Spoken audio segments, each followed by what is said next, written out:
What's going on, everybody? Welcome back. I know I meant to do this a couple days ago, but people in my apartment building are setting off fire alarms. They're acting a little crazy. I think quarantine's getting to people a little too much. But we're focusing on Ebony Maw. His legendary's in the game right now. It should wrap up tonight, and we're gonna focus on what you should be using Ebony Maw for in the game, what T4s to invest on him, how to unlock him. We're gonna talk everything Ebony Maw. We did this for Shuri. You guys really seem to enjoy that video. So we're gonna do the same thing here with Ebony as well. And we're gonna start with his kit and the T4s you wanna go for on him. And I have to say right now, he is probably the third best legendary in the game, at least in my opinion, behind Black Bolt and Phoenix. And you are going to use him absolutely everywhere. You'll use him in war, you'll use him in raids, Dark Dimension, you'll use him in definitely in arena.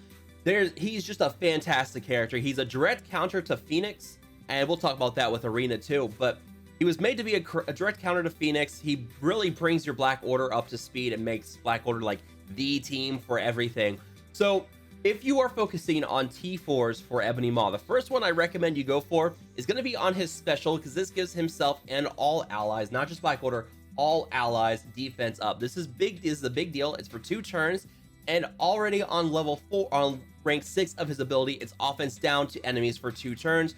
So you have offense down the enemy team, you have defense up on your team for 2 turns. That's a big deal, especially with teams that have a lot of strong bursts out the gate. This really kind of limits their potential for that really strong potential boost of damage. This really limits them. It cuts them down by at least half. It basically just nerfs the damage on the enemy team. It's a big deal. This is highly recommended if you're going to go for any T4 on him. And this is kind of a problem with overlap on Proxima, but don't worry about that. So offense down on the enemy team for 2 turns, defense up on your team for 2 turns. Big T4 there. And the other T4 I really recommend you go for on him is going to be on Forced Transfusion. However, only use this if you're going to be using him with a Black Order team, because with this you get 5% speed bar per Black Order and Thanos ally on your team, and reduce the speed bar by 5% for the enemy team per Black Order and Thanos ally. So 25% boost on your team with a full Black Order team, 25% speed bar reduction on the enemy team. That's a big deal. That's a very, very good one. This is also his big healing ability. It's sort of like Minerva, but it's capped at a percentage of his health. So it's not going to do as much as Minerva would, but you can still see it do a lot of damage, especially in Dark Dimension. Will really reduce a lot of enemy health in there. So this one, definitely another T4 to go for. If you are going to spend more T4s on Ebony Maw, his basic is good. It's additional bonus attack and a little more damage on his basic. I've seen people do this. I'm probably going to do that way down the road eventually. And then finally his passive, this is just bonus resistance for himself, Black Order, and Thanos allies. This one, it's okay. If you're going to throw all the T4s on Black Order, you can do this, but there are other passives on Black Order that are way better. Thanos, Cole Obsidian, and Corvus all have better passives than you will see for Ebony Maw with their T4s. Those are T4s you want to focus on for passives first, and then focus on this one way later. This is one, if you really want to put all the T4s on Black Order, you can, but this is one I'd highly recommend you skip. Now, if you are looking to unlock Ebony Maw in his legendary event, you have to use Inhumans, and you must have Black Bolt. Black Bolt is absolutely required. This is the first time we've seen a legendary require another legendary character. That's kind of a gate, and that's been a problem with getting Ebony Maw, is that Black Bolt is required for him. But if you have Black Bolt, you then have to use 4 other Inhumans. So you have Yo-Yo, Crystal, Karnak, Ms. Marvel, and Quake as options for them. Now, the top 4 to use for this fight are going to be Yo-Yo, Crystal, Karnak, and Quake with Black Bolt. However, Yo-Yo is not exactly available to most players, so you're going to end up using Ms. Marvel. Now, if you are going to unlock Ebony Maw with your Inhumans, it recommended that the power level for your Inhumans be somewhere around 130,000 power. That's with Ms. Marvel. If you have Yo-Yo on the team, it will be much easier. Yo-Yo is able to give offense down to the enemy team. She can call assists with Inhumans. She has a lot better synergy with Inhumans than Ms. Marvel, because Ms. Marvel has 0 synergy with Inhumans. But if you have Yo-Yo, it's going to be a whole lot easier, and honestly, a strong Black Bolt is going to carry the day for you. If you have a strong Black Bolt like this 6 red star Black Bolt here, you can pretty much run right through this no matter who else is here. He's going to carry the team. It's all going to be dependent on your Black Bolt. So the stronger your Black Bolt, the better off you're going to be with a legendary, and honestly, it's Black Bolt.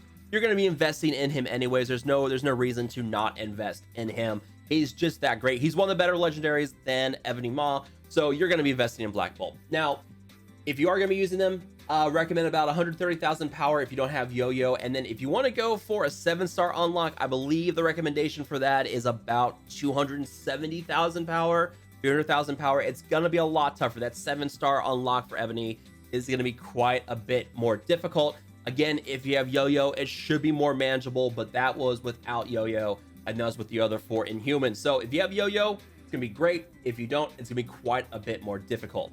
So he is great for all this. Now, the big thing for him is that he has the ability to barrier himself and all allies whenever hero enemy controller dies. And hero enemy controllers, that's going to be Phoenix. There's a lot of hero controllers, but the big one's going to be Phoenix. This is part of his counter to Phoenix.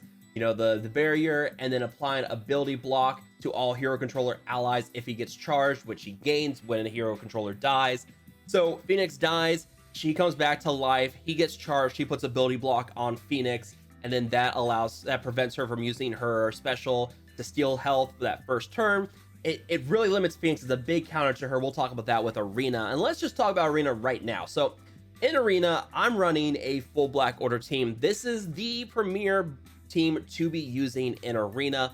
It's the best team out there, and honestly, if you're going to be running into a lot of Phoenix in your Arena, which you will undoubtedly be doing at some point, this is definitely where you want to be using Ebony Maw. If you don't have Black Order but you have a lot of Phoenix, Ebony Maw is a great character to be running in there. He's a direct counter to Phoenix. He's really going to help you limit them, and it's just good. Now, if you don't have Phoenix, you don't have Black Order, probably not going to use Ebony Maw, but I think at the same time, between the barrier and everything else, he's still a really good character, and that defense up and offense down, he's still good, but without Phoenix, without Black Order, not as useful as you would think in Arena. But once you start to see Phoenix get thrown into your Arena, I'm sure you're going to see a lot more of these kind of Ebony Maw counters, and eventually Black Order. Everyone's going to be running Black Order eventually, because Black Order is just that good.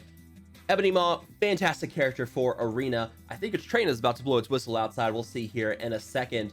But let's talk Alliance Raids. Now, in Alliance Raids, I'm running... I gotta draw my raids. So in Alliance Raids, what I'm running is a team of Carnage, Symbiote Spider-Man, Ebony Maw, Black Bolt, and Thanos. I really enjoy this team. Ebony Maw has quickly found a great spot in your Ultimate 7 raids, especially if you're going to be in a lane with a lot of hero controllers. So there's not many here in this fight, but I believe, yes, we've got Scarlet Witch here. We've got 2 Visions. This is where you start to get hero controllers. This is where Ebony Maw really starts to shine. In this lane here with Ultimate 7, this is lane 3. You don't really have a lot of enemy controllers, but in a lot of your other lanes, you'll fight a lot of hero controllers, and this is where he really starts to shine. So Black Widow, if there's Ant-Man, you will also get some barrier from him as well. There's more Black Widows, a lot of Black Widows. Here's some Ant-Mans. You're going to fight a lot of hero controllers in some of these lanes in Ultimate 7. And if you are one of those lanes, that is where he's really going to shine. You can see here 2 more Scarlet Witches, another Vision.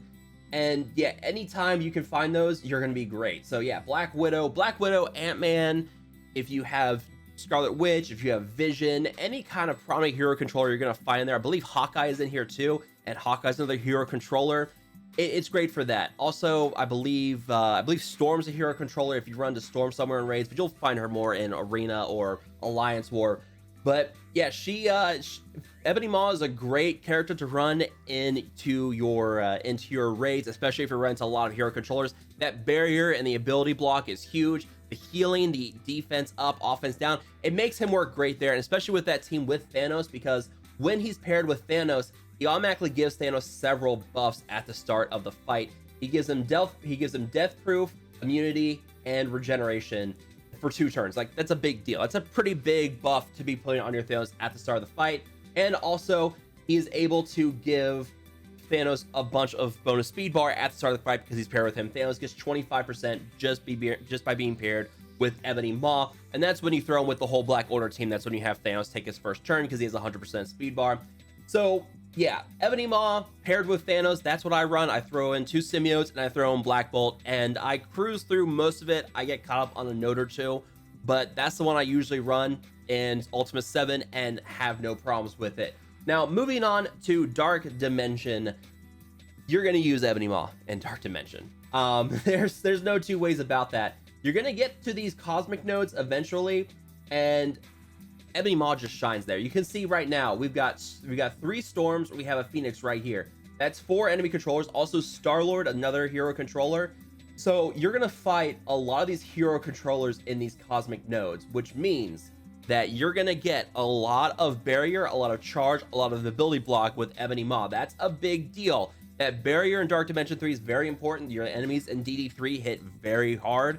So if you can get that barrier in with Ebony Maw, fantastic. That's great. It means your characters are gonna stick around a lot longer. I mean, look at all these hero controllers. We got a Hawkeye here. We got 2 more here. I mean, there's a lot of hero controllers in these nodes for Cosmic. So Ebony Maw is really going to get a lot of barrier on your team. It's really going to help out. His healing ability is also huge here. The enemies in Dark Dimension have a huge health pool. The redistribution of his health from taking from enemies and giving to your team, it's capped on his like 25% of his max health. However, the health that he steals from the enemy team is not capped. So he will still steal 20, or he'll still steal 15% health from all the enemies. He'll only heal back a certain amount on your team, but he is going to steal a lot from the enemy team. That is a big deal. That heal is huge. That's why Minerva and Ebony Maw together in Dark Dimension are a killer combo, because they're just stealing so much health from the enemy team. They're healing your team back up.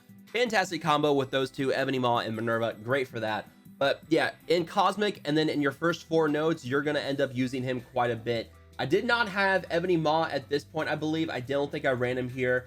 I ran Minerva. I did start running Ebony Maw here eventually, but yeah, I started running him, and you can see here on this attack, I got 8.63 on this run with Ebony and Minerva together with Phoenix, Symbiote, Spider-Man, and Thanos.